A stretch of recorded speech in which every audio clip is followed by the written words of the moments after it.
Muajt e fundit, në disa institucione arsimore në Tiranë të njohura si investime të biznesmenit Fethullah Gülen, që jeton në Shtetet e Bashkuara të Amerikës dhe e konsiderohet nga presidenti Erdogan si organizatë terroriste, ka ndodhur disa ndryshime në pronësinë të paktën 2 shkollave, të cilat Ora News mund t'i dokumentojë nga ekstrakti i paraqitur në QKR. Burime pranë këtyre institucioneve nuk duan të flasin zyrtarisht, por e pranojnë ndryshimin e pronësisë, duke refuzuar të japin sqarime për pronarët e rinj, apo të vijës ideologjike që ata përfaqësojnë. Edhe gjatë vizitës së ministrit të jashtëm të Shqipërisë në Turqi Ditmir Bushati, i është përsëritur kërkesa për largim nga Shqipëria të atyre që linja zyrtare e Ankaras i quan të rrezikshëm. Përmes Twitterit, ministri turk Çavuşoglu ka këmbgulur publikisht për kërkesën drejtuar Tiranës zyrtare që të luftojë organizatën FETÖ, siç njihen mbështetësit e Gülen. Ish kleriku akuzohet nga Erdogan se ka qenë organizator i grushtit të shtetit në korrik të 2016-s dhe e kërkon ekstradimin nga SBA, gjë që ka rezultuar në një komplikim të marrëdhënieve me Washingtonin,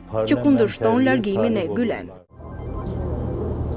Presidenti Erdogan e artikuloi publikisht edhe në Tiranë në maj të 2015-s kërkesën për mbyllje të disa institucioneve arsimore të njohura si sponsorizime të Gülen. Biliyorsunuz ülkemizde bir paralel devlet. Unë e di që kjo strukturë ka veprimtarinë e vet edhe në Shqipëri, në këtë vend mik dhe vëlla.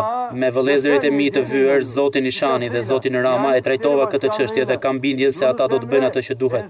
Ndryshimet e pronësisë së këtyre institucioneve mund të jenë bërë për të fshehur veprimtarinë e lëvizjes, pohon për Ora News teologu Ermir Gjinishi, i njohur për qëndrimet e ashpra kundër kësaj organizate.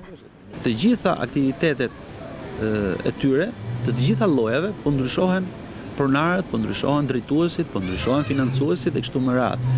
Dhe sigurisht që kjo të lën ndryshosh që aktivitetet e tyre kanë pas probleme.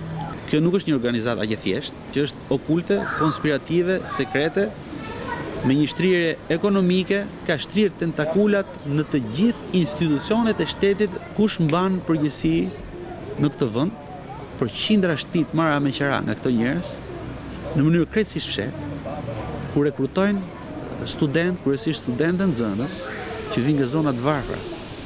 Gjinishi shpreh i shqetësuar për shtrirjen dhe fuqinë ekonomike të lëvizjes Gülen në të gjithë sektorët, edhe pse mësuesit dhe akademikët që punojnë në këto shkolla, të njohura për performancë të mirë arsimore, nuk pranojnë të debatojnë publikisht me kundërshtarët e tyre. Hamendësimet për lista emrash që punojnë në institucione arsimore, të cilën Ankaraja nuk i lejojnë të hyjnë në Turqi dhe i kërkon shtetit vëllash shqiptar, siç shpreh Erdogan, t'i largojnë nga vendi, do të vazhdojnë përderisa Tirana zyrtare ka zgjedhur të adresojë brenda dyerve të mbyllura, në përpjekje për të shmangur një qëndrim të qartë për këtë çështje, sa delikate, aq edhe të mbushur me konspiracion dhe akuza për element terrorist.